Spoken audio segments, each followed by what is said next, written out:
Qué bueno estar aquí con ustedes esta mañana. Quería darles las bienvenidas a aquellos que nos están viendo por el internet, también bienvenidos. A los que estaban asustados de la lluvia, también.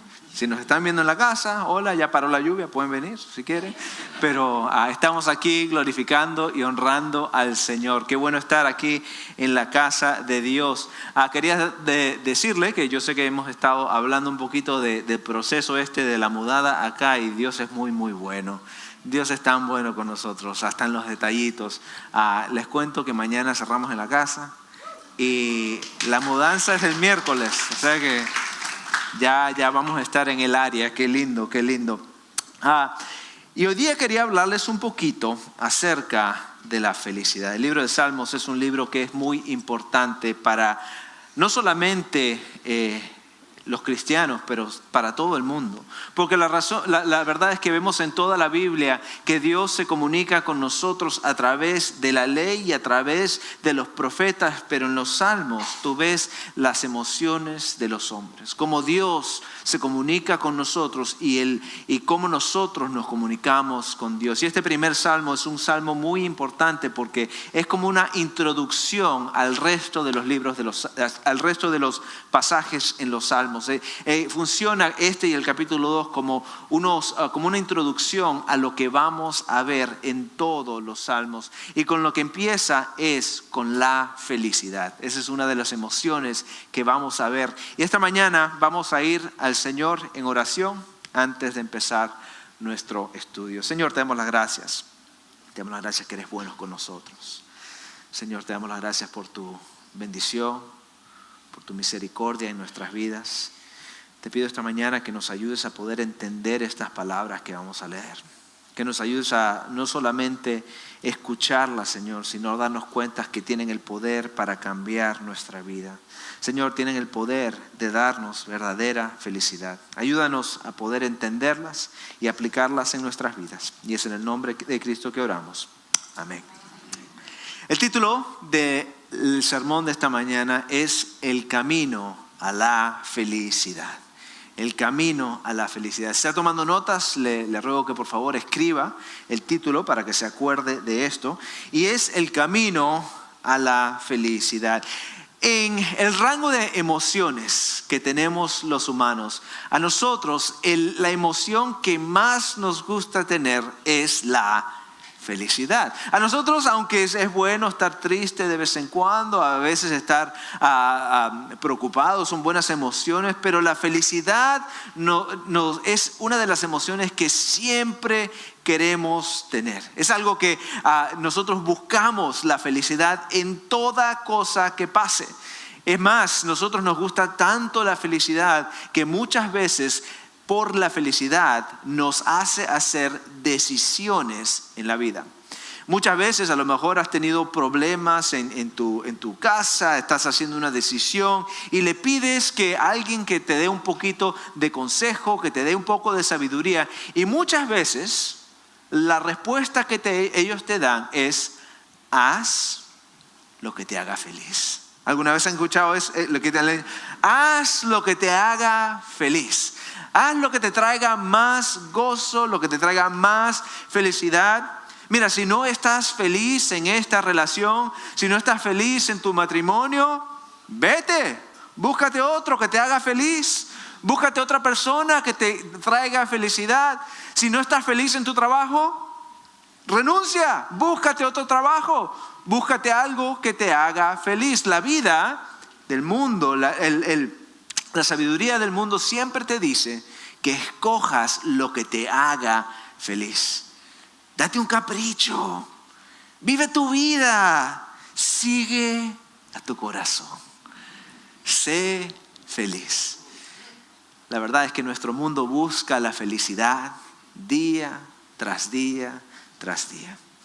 Y a lo mejor la razón que tú estás aquí esta mañana es porque estás buscando la felicidad. A lo mejor has tratado de encontrar felicidad en muchos lugares del mundo. Has tratado de encontrar la felicidad en relaciones, en fiestas, en cosas que piensas que te van a traer felicidad. Y has llegado a un punto donde ninguna de esas cosas te han traído felicidad. Y a lo mejor la razón que estás aquí esta mañana es porque estás buscando la felicidad. Déjeme decirle que estás en el lugar correcto. El lugar correcto para encontrar la felicidad es en la casa de Dios, es en la palabra de Dios. Y no estamos hablando de una felicidad que es temporaria. No estamos hablando de una felicidad que hoy día estoy feliz y mañana estoy triste. Hoy día estoy feliz y mañana estoy preocupado. Hoy día estoy feliz y mañana estoy ansioso. Sino estamos hablando de una felicidad que no solamente permanece por nuestra vida eterna, sino hasta la próxima vida que vamos a vivir. Esta felicidad solamente es ofrecida por el Señor. Esta felicidad es algo que permanece. Y esta felicidad es de lo que se trata el Salmo 1. Se trata de cómo encontrar la felicidad. Salmo 1 te da dos opciones, dos caminos donde seguir. Un camino que lleva a la felicidad real. Y otro camino que luce como que va a llevar a la felicidad, pero al final del día lleva a la destrucción. Y lo que pasa con estos dos caminos es que tienen un parecer un poquito distinto. Porque el camino que de verdad lleva a la felicidad a veces puede soler un poquito aburrido. A veces puede lucir que no va a ser muy feliz, que no va a ser muy divertido ese pasaje. Pero este otro luce bien lindo, tiene muchas luces, muchos colores, te promete muchas cosas. Pero la verdad de la Biblia que nos dice es que solamente un camino te va a llevar a la felicidad. Y este camino es el camino del Señor. Salmos, en este pasaje, nos explica una verdad muy importante. El autor del Salmo pone el contraste entre las bendiciones duraderas de los justos, que se deleitan en la ley de Dios, y con la fugaz desaparición de los malvados. Es más, el punto principal que quiero que escriban hoy o que se pongan en su mente es esta: afianza tu vida en la palabra de Dios para encontrar la verdadera felicidad y estabilidad en lugar de buscar cosas mundanas. Si uno escribe muy rápido, pueden tomarle una fotito y ahí lo tienen ahí guardado para siempre. Afianza tu vida en la palabra de Dios para encontrar la verdadera felicidad y estabilidad en lugar de buscar cosas mundanas. Pero pastor, ¿cómo tú ves esto en este Salmo 1? ¿Cómo vemos esas verdades en este Salmo? Bueno, la primera cosa que vemos es una decisión. Esto no es solamente teórico, es algo práctico para tu vida. Y el punto número 1 que quiero que escriban es esto: elige el camino de la felicidad. Elige el camino de la felicidad. Miren lo que dice el versículo 1.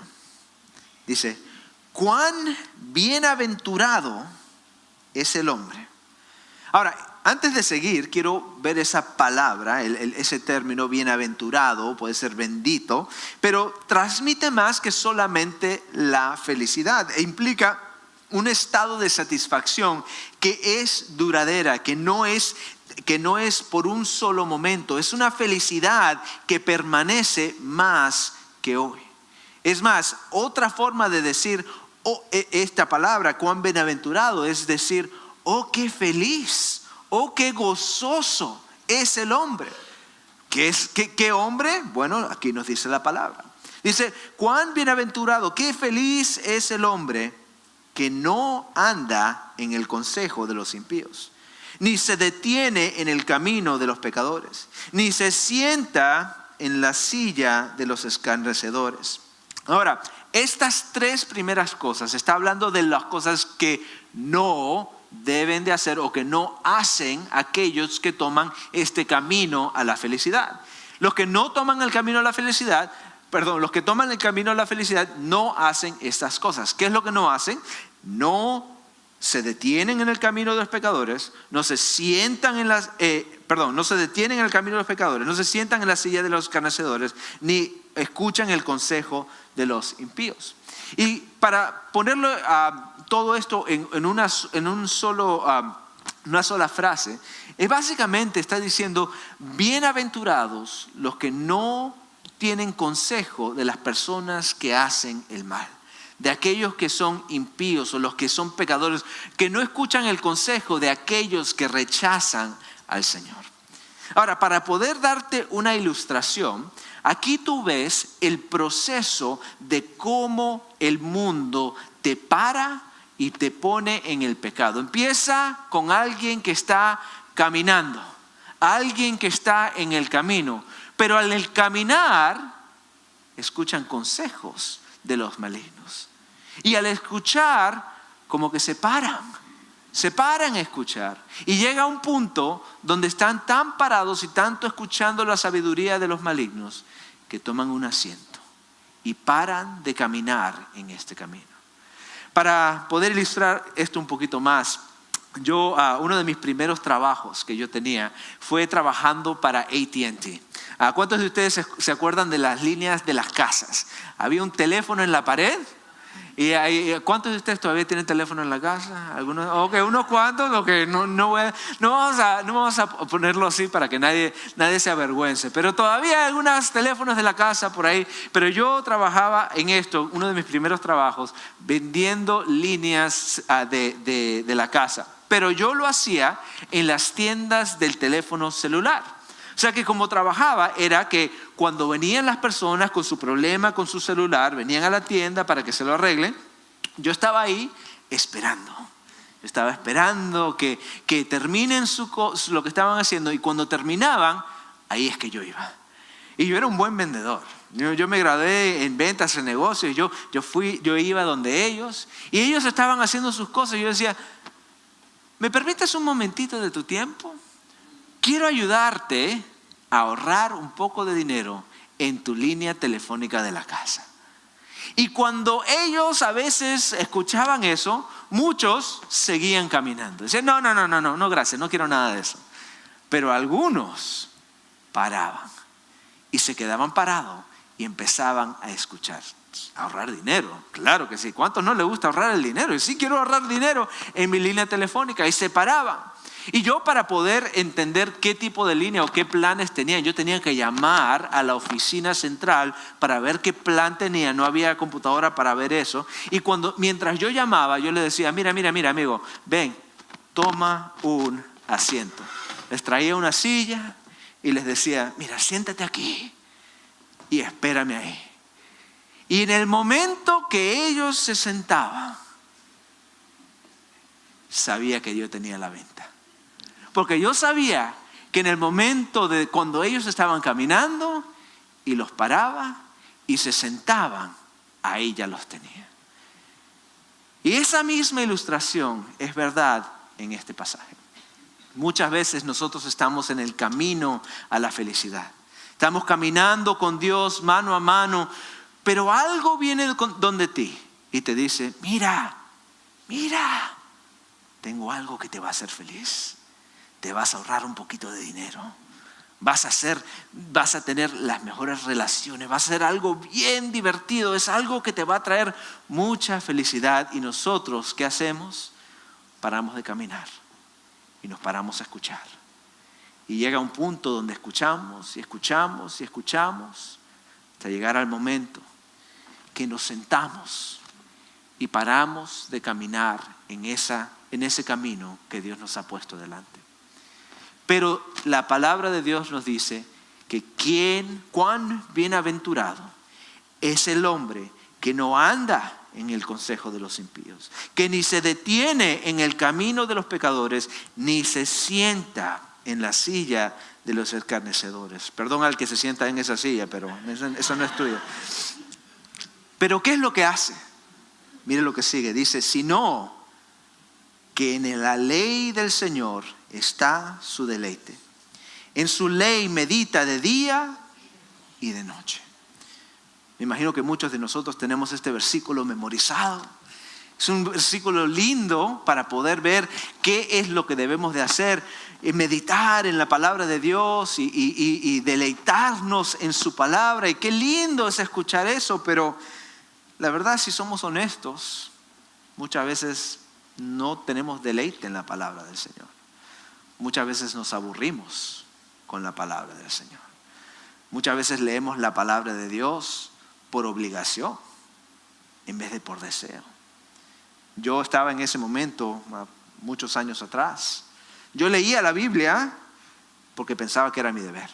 Yo leía la Biblia porque Dios nos mandaba a leerla para meditar en su ley. Y yo la leía por obligación. Hasta que llegó un punto cuando yo me dediqué a leer la Biblia en un año. Bueno, no sé cuántos de ustedes han leído la Biblia en un año, pero es algo que toma bastante esfuerzo. Es algo que toma bastante dedicación porque tienes que leer como 5 capítulos al día. Y yo traté de hacer un poquito de trampa y en vez de leerla, yo la puse en audiobook. La aplicación de la Biblia tiene para escucharlo en el audio. Yo la voy a leer. Es lo mismo que escuchar, es lo mismo que leerla. Y yo en el carro manejando el trabajo todos los días ponía la Biblia ahí. Escuchaba.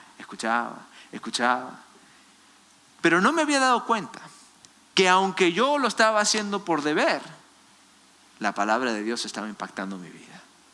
Y estaba cambiando mis pensamientos. Estaba ayudándome a procesar las cosas que yo estaba pasando. Y llegó un punto que al meditar en la palabra de Dios, me empecé a deleitar en la palabra de Dios. Y cuando me empecé a deleitar en la palabra de Dios, ¿saben lo que hice? Empecé a meditar en la palabra de Dios. Y al meditar en la palabra de Dios, tenía deleite en la palabra de Dios. Es un ciclo bien lindo. Al poder meditar en la palabra, deleitarnos en la palabra, vemos la verdad de este salmo. Cuán bienaventurado es el hombre que medita y se deleita en la palabra del Señor. A lo mejor tú no te deleitas en la palabra de Dios. A lo mejor no meditas. Te pido que empieces a hacer eso. A lo mejor por audio se te hace más fácil y empieza a meditar en la palabra del Dios para que puedas ser como el hombre que es bienaventurado. Pero ¿qué es lo que causa esto? ¿Qué es lo que causa que esto haga en tu vida? Bueno, es que te da la sabiduría de Dios. Porque estas palabras no son palabras mágicas que te cambian la vida, son palabras de Dios. La palabra de Dios en la Biblia es su revelación de Él a ti. El libro de Hebreos nos dice que por muchos tiempos que Dios se reveló Él mismo por medio de los profetas y por medio de los salmistas y por medio de la ley, Él se reveló a ti. Y estas palabras es la revelación de Dios para ti. O sea que el poder de estas palabras no están en las palabras escritas, sino está en quién es Dios. Dios comparte su sabiduría contigo por medio de su palabra.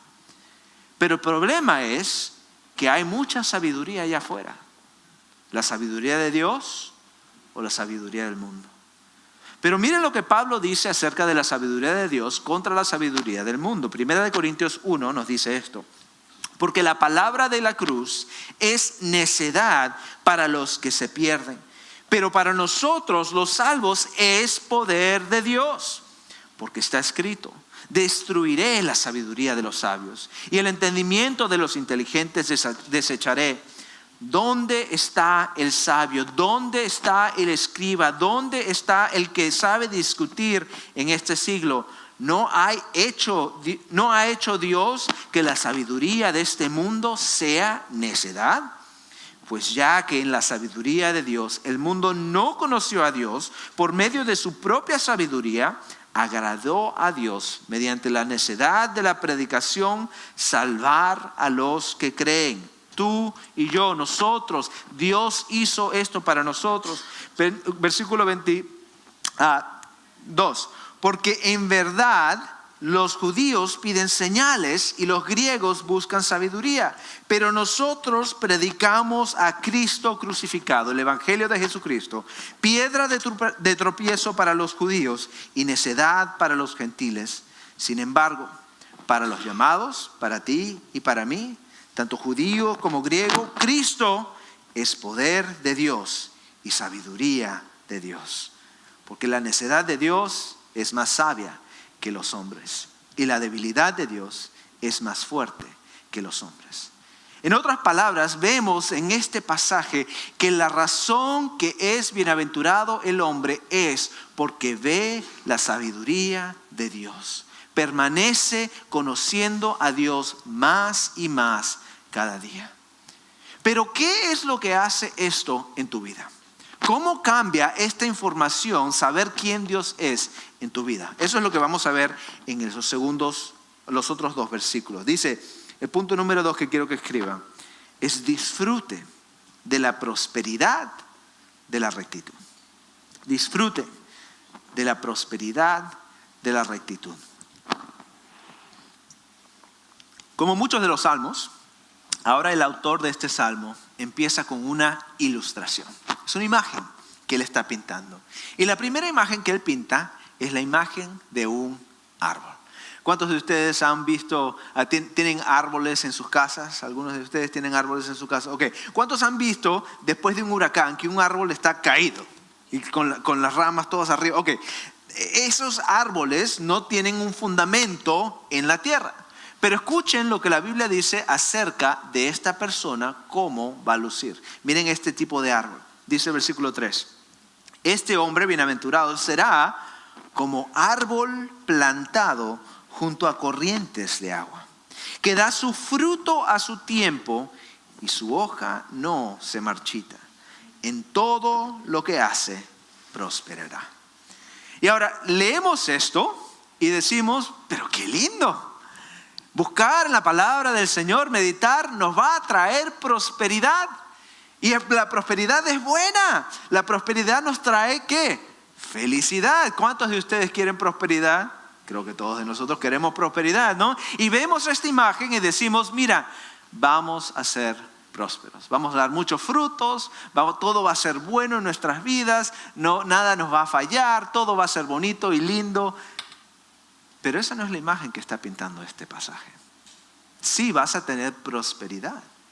Pero la imagen que está pintando este pasaje no es que la prosperidad es la promesa del Señor.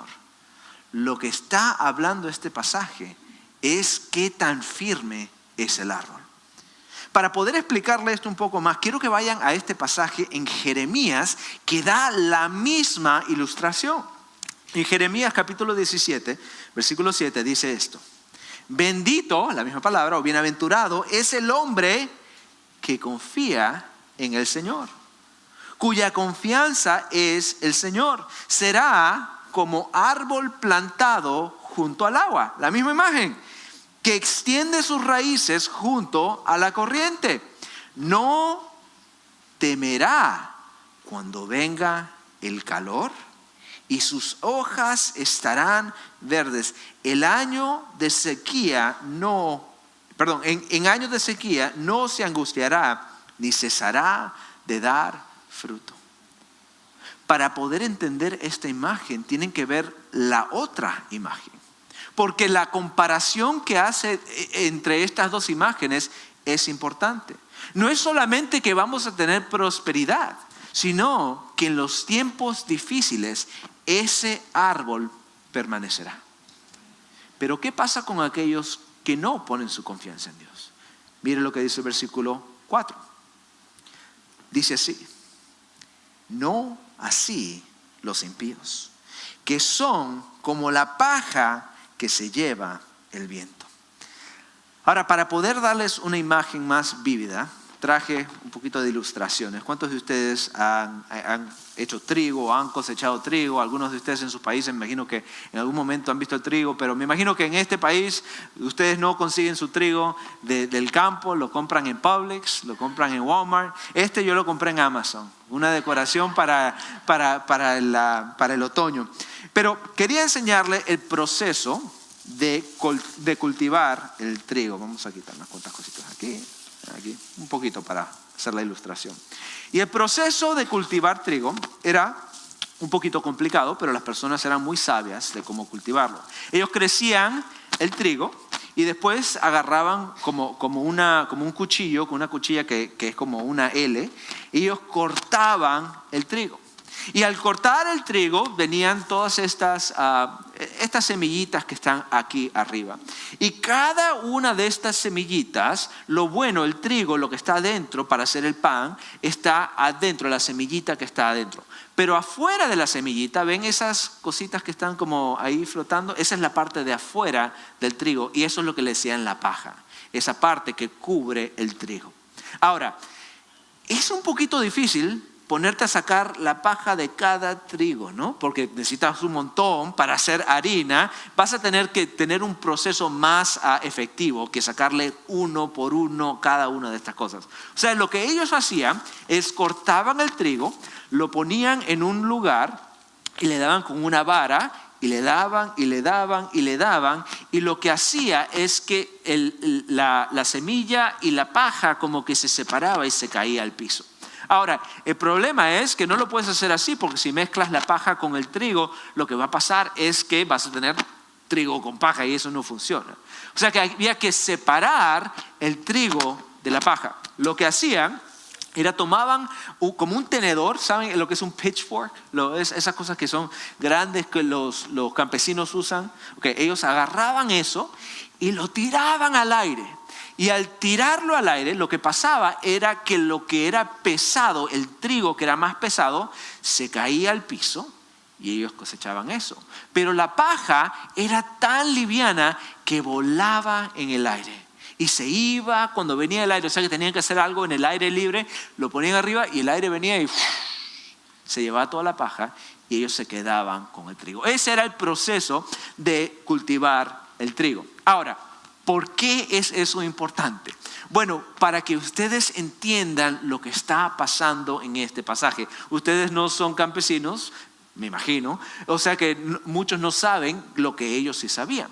Y está diciendo que los que son impíos, los que tienen la sabiduría del mundo, son como la paja que sube al viento y se va volando. En un lugar tienes un árbol fuerte, establecido, que no se mueve con el viento, que no se mueve con las lluvias, que no se mueve con los huracanes. Y en el otro lado tienes la paja, que se vuela livianamente con el viento, que viene cualquier problemita y se va. Es más, para poder dar un poquito más de vida a esta ilustración, muchas veces el mundo lo que te ofrece son cosas coloridas, cosas que como que te van a traer felicidad, cosas bonitas. Y muchas veces tratamos de alcanzar las cosas bonitas, tratando la felicidad que te ofrece el mundo. Pero lo que te ofrece Dios es más que algo temporal. Lo que te ofrece es algo físico, algo que está establecido, un árbol, una felicidad que es inmovible. Pero ¿qué pasa con tu felicidad cuando es probada? Cuando vienen los problemas, cuando vienen los problemas matrimoniales, cuando te botan del trabajo, cuando tienes problemas con los hijos, cuando hay problemas de salud. ¿Qué pasa con tu felicidad? ¿Qué pasa con tu felicidad cuando es probada? ¿Es establecida en la palabra de Dios o es temporal? Cuando vienen los vientos, cuando vienen los problemas, ¿qué es lo que pasa?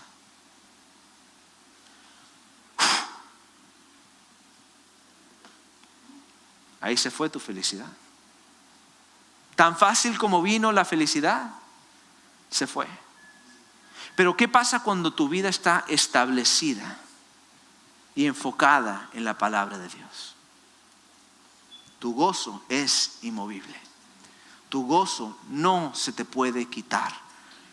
Pase lo que pase, vengan las pruebas que vengan, cualquier problema que te traiga angustia, para aquellos que ponen su confianza en el Señor, serán como un árbol que está plantado, firme, inmovible.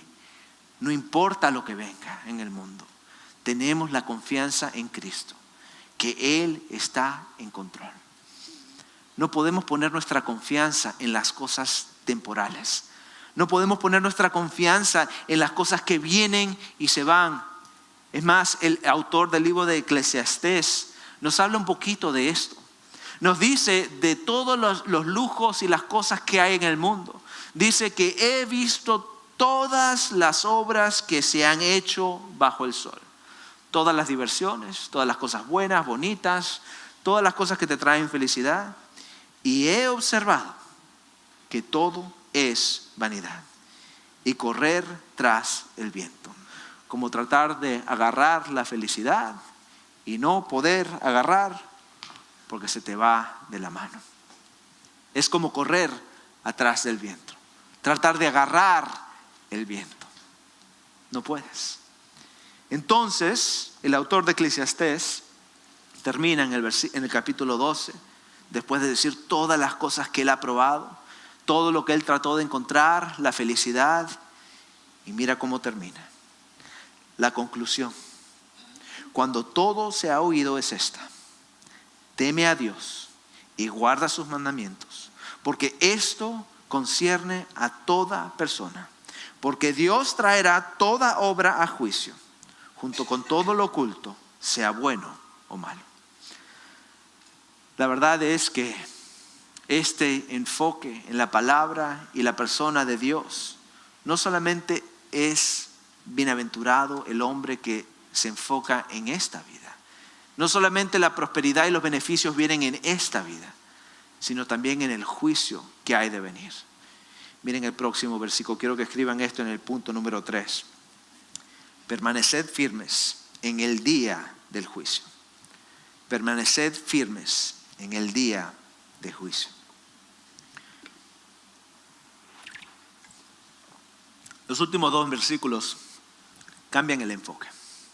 Cambian el enfoque de la vida que estamos en esta vida a la vida que hay de venir. Mira lo que dice el versículo 5. El versículo dice: por tanto, no se sostendrán los impíos en el juicio, ni los pecadores en la congregación de los justos, porque el Señor conoce el camino de los justos, pero el camino de los impíos perecerá. Es una imagen de todo mundo parándose delante de Dios. La semana pasada hablamos del juicio de Dios. La semana pasada hablamos de la justicia y de la ira de Dios, y que todos vamos a estar frente de Dios en el momento de juicio. Y este pasaje nos dice: tú podrás pararte frente de Dios. Tú podrás permanecer en pie en frente de Dios. Dice que los impíos no podrán, pero los justos sí podrán. Los que meditan en la palabra de Dios, los que conocen a Jesucristo, los que conocen a Dios, pueden pararse en frente de Dios. Pero déjeme decirle que no es basado por tu propia rectitud, sino la persona que pone estas cosas como más vívido es Jesucristo. Él es la única persona que él completamente puede pararse enfrente de Dios con su rectitud y ponerse enfrente de Dios en el momento de su juicio. Es más, para poner esa ilustración un poquito más a uso, Jesús da un poco más de información para esto. Mire lo que Cristo dice a aquellos que se ponen en la palabra del Señor. Mateo capítulo 7 nos dice así. Cristo hablando dice: por tanto, cualquiera que oye estas palabras mías, las palabras de Jesús, y las pone en práctica, será semejante a un hombre sabio que edificó su casa sobre la roca. Y cayó la lluvia, vinieron los torrentes, soplaron los vientos y azotaron aquella casa, pero no se cayó, porque había sido fundada sobre la roca. Versículo 26.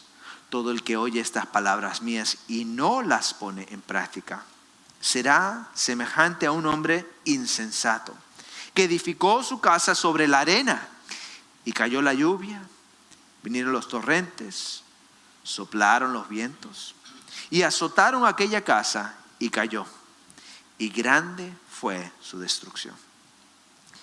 Vemos en este pasaje el camino a la felicidad. El camino a la felicidad que es basada en la palabra y la revelación de Dios. Y para poder traer este pasaje al Nuevo Testamento, al Evangelio de Jesucristo, vemos que el único que puede cumplir la palabra de Dios, el único que puede pararse enfrente de Dios en el juicio, es Jesucristo. Él es el único que puede ser la persona de rectitud. Aunque nosotros, este pasaje nos dice que podemos pararnos enfrente de Dios, la única forma que nos podemos parar enfrente de Dios es detrás de la cruz de Jesucristo. Es solamente por su sacrificio en la cruz que nosotros somos perdonados, que nosotros sabemos la sabiduría de Dios. Y como le dije en Hebreos, Dios se revela por su palabra, por la ley, pero después continúa. Y hoy en estos días, Dios se revela por su Hijo Jesucristo. Su más grande y perfecta revelación. Jesucristo nos enseña quién es Dios. Y es solamente por medio de Él que podemos tener felicidad. El camino a la felicidad es solamente por aquel que es el camino, la verdad y la vida. Solamente por Él podemos venir al Padre. Hoy día les ruego a aquellos de ustedes que no conocen a Cristo, que están en ese camino que luce como que si te llevaría a la felicidad, pero día tras día te das cuenta que nunca encuentras la felicidad. Te ruego que hoy sea el día de tu salvación, que hoy día cambies tu camino y que en vez de estar sentado en el consejo de los impíos de este mundo, te pares y te pongas a caminar tras la palabra de Dios. Que medites en su palabra, que te deleites en Él. Y la palabra dice que serás firme, estarás establecido, como un árbol que es inmovible. Que vengan los problemas que vengan, tú tendrás la prosperidad, que no viene solamente por las cosas temporales, sino tendrás una prosperidad eterna, que es buena para esta vida y para la próxima vida. Te ruego que este sea el día que cambies tu destino. Pero para aquellos de nosotros que ya estamos en ese camino, a lo mejor estás un poquito descarriado, te ruego que empieces a meditar en la palabra de Dios, que empieces a estudiar la palabra de Dios. Y como les digo, esta enseñanza no es solamente teórica, también es algo práctico. Tenemos muchas formas prácticas de poder deleitarte en la palabra de Dios, de poder estudiar su palabra. Y muchas de esas cosas, aunque ahora estamos en vacaciones por la cosa de los niños, ahora vamos a empezar otra vez los estudios bíblicos. Ahora vamos a empezar otra vez ¿cómo se llama? Los stages of life, es las estaciones de vida, los grupos pequeños, los estudios. Vamos a aprender más de la palabra de Dios. Y te ruego que asistas para poder deleitarte en la palabra de Dios, para poder aprender más de su palabra, para poder estar establecido en sus riquezas y poder tener felicidad.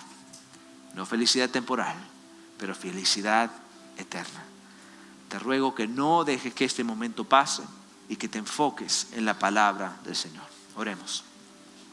Señor, te damos las gracias esta mañana, que podemos celebrar tu palabra, que tu palabra es rica y eficaz y que juzga a los pensamientos y las actitudes de nuestro corazón. Te pido que esta mañana tu palabra haya penetrado en nuestros corazones, que podamos ver que te necesitamos. Para aquellos que están descarriados o que ni siquiera están en el camino, te pido que hoy día sea el día de su salvación, que empiecen en tus caminos, que sigan tras de ti para poder estar establecidos, para que no sea una felicidad temporal, sino una felicidad eterna. Te pido que hoy día sea su día de salvación.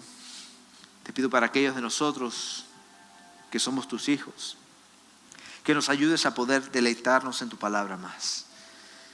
De que, aunque a veces pasemos tiempos que la palabra nos tiene un poco aburridos, Señor, ayúdanos a meditar en tu palabra, para poder saber quién eres tú y de verdad conocerte. Señor, ilumina nuestra lectura bíblica. Ilumínala por tu Santo Espíritu, que nos podamos entenderla y aplicarla en nuestras vidas. Y es en el nombre de Cristo que oramos. Amén.